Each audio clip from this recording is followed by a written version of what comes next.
एक कहानी सुनाओ। लो बेटा सुनो।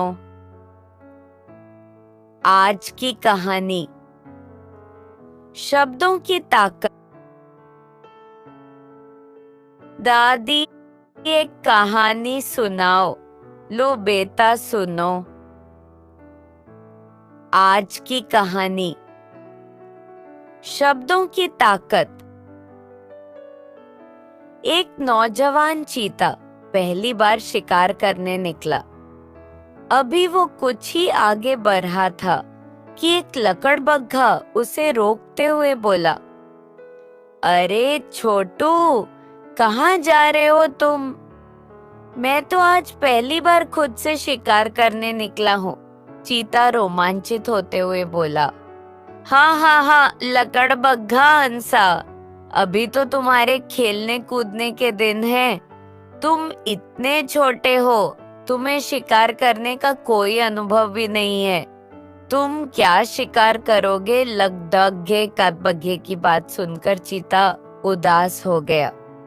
दिन भर शिकार के लिए वो बेमन इधर उधर घूमता रहा। कुछ एक प्रयास भी किए पर सफलता नहीं मिली और उसे भूखे पेट ही घर लौटना पड़ा। अगली सुबह वो एक बार फिर शिकार के लिए निकला।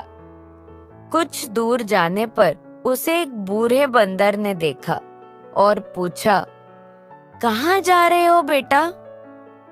बंदर मामा, मैं शिकार पर जा रहा हूँ, चीता बोला। बहुत अच्छे, बंदर बोला।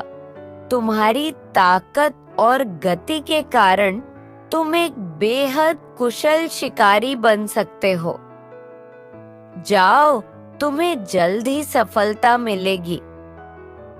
यह सुन चीता उत्साह से भर गया और कुछ ही समय में उसने के छोटे हिरन का शिकार कर लिया।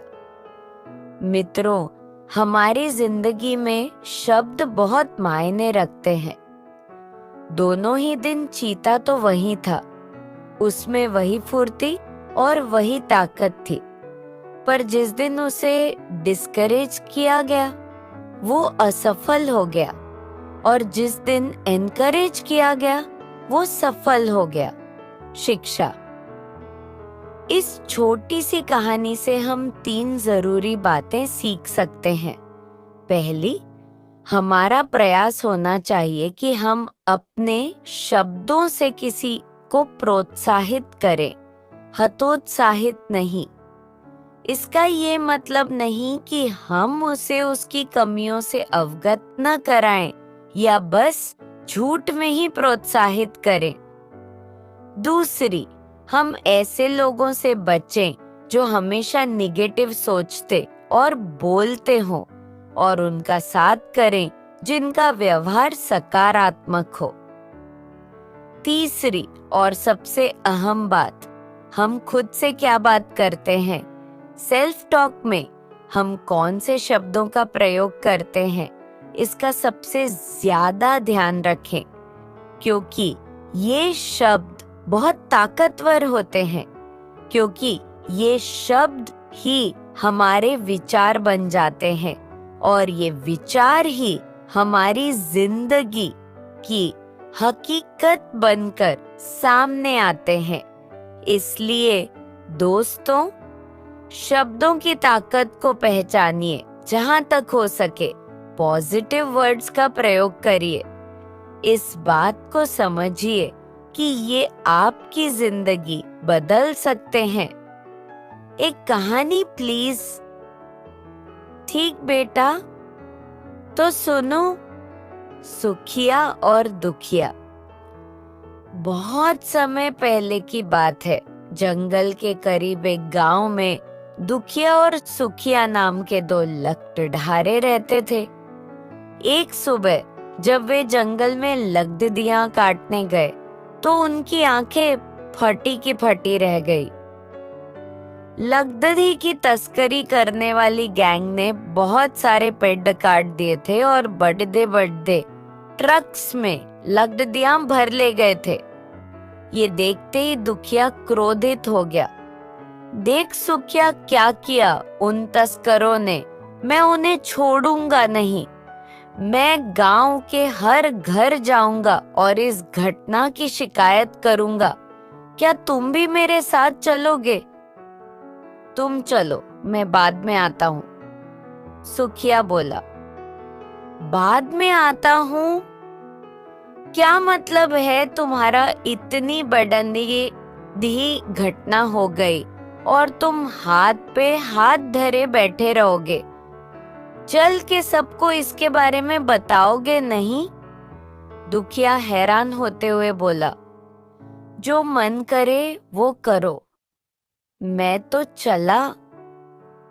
और फौरन दुखिया गांव के प्रधान के पास जाकर बोला, आप यकीन करेंगे, उन दुष्टों ने रातों रात सैकड़ों पेड़ काट डाले। मैं कुछ नहीं जानता, उन्हें सजा मिलनी ही चाहिए। किसी भी तरह से उनका पता लगाइए और उन्हें पुलिस के हवाले करिए। और इसके बाद दुखिया घर घर जाकर यही बात बताने लगा और साथ में सुखिया की भी शिकायत करने लगा कि इतना कुछ हो जाने पर भी उसे कोई फर्क नहीं पड़ा और वो इसके लिए कुछ भी नहीं कर रहा है। गांव वाले भी क्या करते, उसके बात सुनते और ढांढस बंधाकर अपने अपने काम में लग जाते। ये सब करते करते शाम हो गई और दुखिया अपने घर लौट आया। अगली सुबह वह फिर से सुखिया के पास गया और कहा, आज मैं इस घटना की शिकायत करने कोतवाली जा रहा हूँ, क्या तुम नहीं चलोगे? मैं चलना तो चाहता हूँ, पर क्या हम दोपहर को नहीं चल सकते? सुखिया बोला। समझ गया, तुम टाल मटोल कर रहे हो, मैं अकेले ही चला जाता हूँ। और दुखिया गुस्से में वहां से निकल गया। अगली सुबह दुखिया के दिमाग में आया कि इस घटना को लेकर गांधी चौक पर धरना दिया जाए, और वह अपनी योजना लेकर सुखिया के घर पहुंचा। खट खट खट खट। दुखिया ने सुखिया को आवाज देते हुए दरवाजा खटखटाया। बापू जंगल गए हैं, अंदर से आवाज आई। दुखिया मन ही मन सोचने लगा कि ये सुखिया भी कितना पागल है। अब जब हमारे मतलब के पेडियाची नहीं रहे तो वो जंगल में क्या करने गया है। वह फौरन सुखिया को बुलाने के लिए जंगल की ओर बढ़ता गया। वहां पहुंचकर उसने देखा कि सुखिया उस जगह को साफ कर उसमें नए पेड़ लगा रहा है। दुखिया बोला, ये क्या कर रहे हो? अभी बहुत से लोगों को इस घटना के बारे में पता नहीं चला है और तुम यहाँ नए पेड़ लगाने में समय बर्बाद कर रहे हो। क्यों कर रहे हो ऐसा? क्योंकि बस शिकायत करने से पेड़ वापस नहीं आ जाएंगे, सुखिया बोला। मित्रों, कुछ बुरा होने के बाद जो काम सबसे आसान होता है वो है शिकायत करना, और शायद इसीलिए हर कोई इस आसान काम को करने में ही लगा रहता है। कुछ हद तक ऐसा करना सामान्य भी लगता है, पर समस्या ये है कि हम बस यही करने में अपनी पूरी शक्ति, अपना पूरा ध्यान लगा देते हैं। हम ये नहीं सोचते कि जो समस्या पैदा हुई है उसके समाधान में हम खुद क्या कर सकते हैं